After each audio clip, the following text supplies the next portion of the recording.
¿cuál crees que es la mayor clave para cumplir tus objetivos? O sea, para ser constante en ellos y no dejarlos, como suele pasarnos. Empezar pequeño. Hay algo que se llama el método Kaizen. Hay un libro, se los recomiendo, es cortico, se lo leen de verdad y no es difícil en 1 hora, hora y media. Okay. Y es empezar lo más pequeño posible. ¿Sí? Te voy a poner el ejemplo. Quieres empezar a ser una persona que haga más deporte. Entonces tú dices, voy a empezar con 1 hora al gimnasio. Y te pones tú mismo muchas trabas que hacen que ese proceso sea difícil. Uh-huh. Te pones el gimnasio que está a 2 kilómetros de tu casa. Piensas que necesitas determinada ropa especial para hacer el ejercicio. Uh-huh. Te empiezas a llenar de muchas cosas que lo que generan es una carga. Uh-huh. ¿Sí? Y esa carga no es lo ideal en el momento en el que quieres sencillamente generar el hábito. ¿Sí? Yo te recomendaría en este caso el ejercicio. 1, 2, 3 flexiones todos los días. 3 flexiones por un mes. Claro, esto te va a generar una sensación, pero no estoy haciendo mucho. Uh-huh. Pero recuerda que la vida es una maratón, no es una carrera de velocidad. Sí, no es un sprint. Entonces, claro. ¿Qué importa si te tardas un mes haciendo una flexión diaria, que es fácil, una sentadilla, una barra, leyendo solo una página? Si vas a generar algo que los siguientes 100 meses de tu vida, 200 meses, ya se va a quedar contigo, te va a acompañar. Wow. ¿Sí? Yo creo que para mí esa es la clave, empezar de a poquito. Es difícil porque vivimos en un mundo que siempre es aspira a lo grande ya, uh-huh. Haz lo grande ya. Tienes 25 años, se acabó tu vida si no eres rico, famoso, emprendedor. Uh-huh. Y esa carrera sin sentido nos priva de posibilidades reales maravillosas. Nosotros vivimos en una época de oportunidades hermosas. Yo no escogería vivir en otro tiempo, aunque a pesar de hay periodos de la historia que me parecen interesantes, vivimos en una época maravillosa. Te voy a poner un ejemplo práctico. Uh-huh. Antiguamente, tú ubícate, no sé, en el Renacimiento. A menos que tú tuvieras un patrocinador, pues no te podías dedicar a tu arte, ¿sí? No te podías dedicar a ser un gran investigador. Claro. En la práctica, muchas personas, y aún lastimosamente en nuestro tiempo, yo creo que vamos a corregir eso, pero te gastas mucho tiempo de vida haciendo cosas que no son para, diría yo, la grandeza del espíritu humano, ¿sí? Pero las cosas han avanzado. Ahora hay lavavajillas, ahora hay lavadoras. O sea, tú te imaginas una persona hace 200 años, ¿cuánto tiempo de su vida se le consumía porque tenía que lavar la ropa, tenía que lavar todos los platos, las distancias que tenía que recorrer? Ahora tenemos vehículos, tenemos lavavajillas, tenemos lavadoras. Calentar cosas. Exacto, todo ese proceso. Mira, te cuento algo particular, medio familiar. Imagínate que antiguamente en la familia de mi papá cuentan cómo se hacía el jugo, ¿sí? Un jugo de fruta. Y entonces había como un sedazo que es como, imagínate, como una rejilla de colar, pero más fina. Entonces la pulpa de la fruta tú la espichabas contra eso y ahora tú lo pones en una licuadora. Y zoom. Claro, pero a lo que voy, y todo este tiempo que hemos ganado con nuevas tecnologías, ¿en qué lo usamos? En TikTok haciendo así, mirando el techo, viendo series. Yo no creo necesariamente que el propósito de la vida sea productividad extrema, ¿sí? Creo que de hecho va en una dirección opuesta a eso, no necesariamente, pero lo que quiero decir es, wow, o sea, imagínate, estamos en un periodo de la historia en donde la inventiva, la creatividad se puede disparar porque todos tenemos el mismo tiempo de vida, pero ahora podemos ocupar nuestra vida en otras cosas, ¿sí? No en las cosas de simplemente...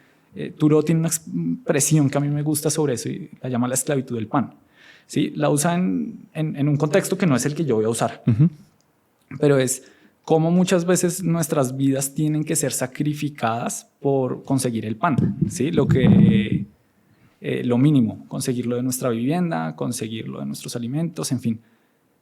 Y vivimos en una época en la que, yo lo reconozco, todavía para muchas personas no es posible salir tan fácil de la esclavitud del pan, ¿sí? Pero hay otras muchas personas que sí tienen esa oportunidad y a mí me parece maravilloso utilizar ese tiempo que hemos ganado en otras cosas. Imagínate que en la antigüedad había grandes genios de la humanidad que murieron. Mozart murió a los 39 años, ¿sí? Es realmente joven. Puede estar equivocado en la fecha, pero murió muy joven. Sí. ¿Sí? Entonces, tú imagínate que le hubieras dado 20 años más de vida. Sí. Y ahora nosotros tenemos mucha mejor salud en general. La esperanza de vida se ha aumentado muchísimo. Claro. Tenemos menos ocupaciones en tareas triviales, llamaría yo. Y a mí me parece que tenemos que hacer otras cosas, ¿no? No solo, no sé, seguir viendo contenido sin actuar. Claro. ¿La esclavitud del pan se refiere a cubrir tus necesidades básicas? Pues, digamos, Thoreau lo usan en un sentido muy particular y hay un libro muy bonito que se llama Cartas a un buscador de sí mismo. Okay. Y son unas conversaciones que Thoreau tiene con alguien que en este momento se me escapa el nombre. ¿Sí? Y en una de ellas él le pregunta por cómo se gana el pan. ¿Sí? Y entonces, pues Thoreau tiene una visión muy particular de la vida. Él, no sé si sabes, se fue a vivir 2 años en el bosque solo. ¿Sí? Que es parte de su obra, yo diría principal, que se llama Walden, La vida en los bosques. ¿Sí? Y es un relato de su vida en los bosques esos 2 años. Es precioso. Para mí es de mis libros favoritos. Yo se lo recomiendo a cualquier persona. ¿Se fue solo? Sí. En una cabaña.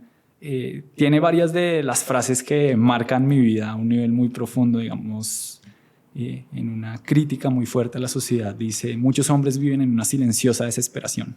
¿Sí?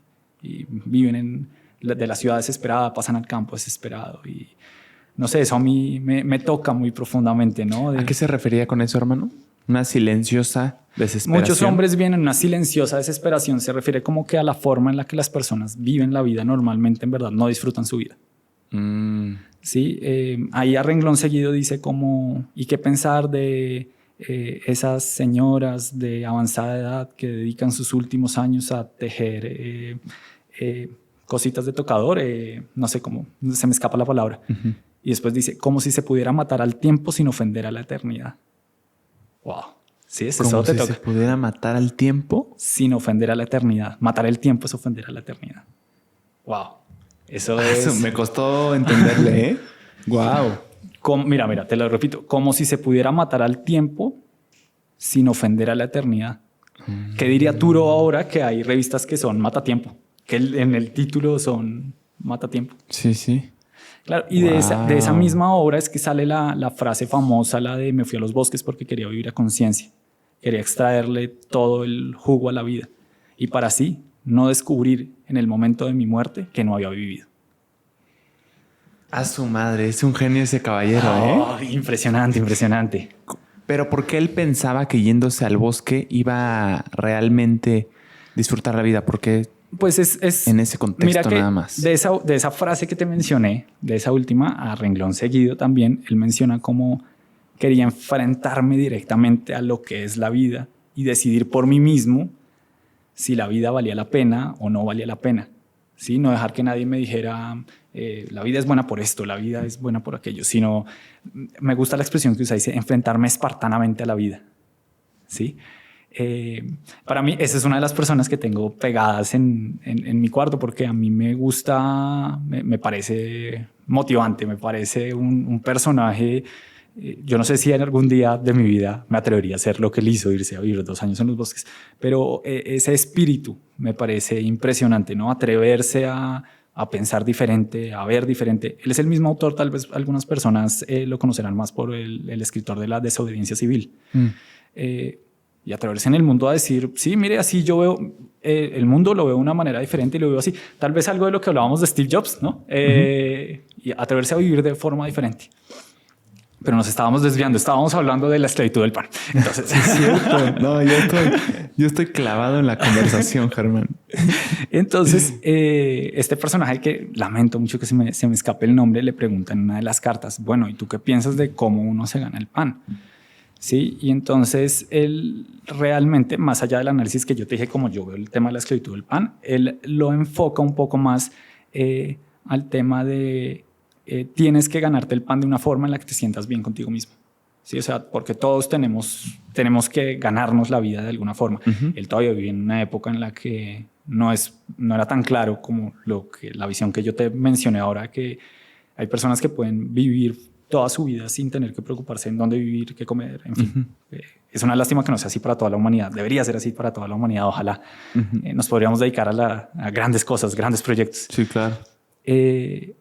Pero él lo lleva mucho por este lado, no sé si ponerlo espiritual, entre comillas. Yo creería que no es una palabra que él usaría, pero como esta parte de no puedes ganarte el pan haciendo algo que vaya en contra de ti mismo, ¿sí? No puedes ganarte el pan haciendo algo que afecte quién eres tú, ¿sí? Una persona, imagínate muchas personas, no sé, que lo vinculo con esta idea que te decía, uno no puede vivir ganándose el pan silenciosamente desesperado, ¿sí? Teniendo un trabajo que no te gusta, algo que no disfrutas, algo que no te hace feliz, ¿sí? La carta es corta, pero lo enfoca más por este lado. ¿Y el contexto social?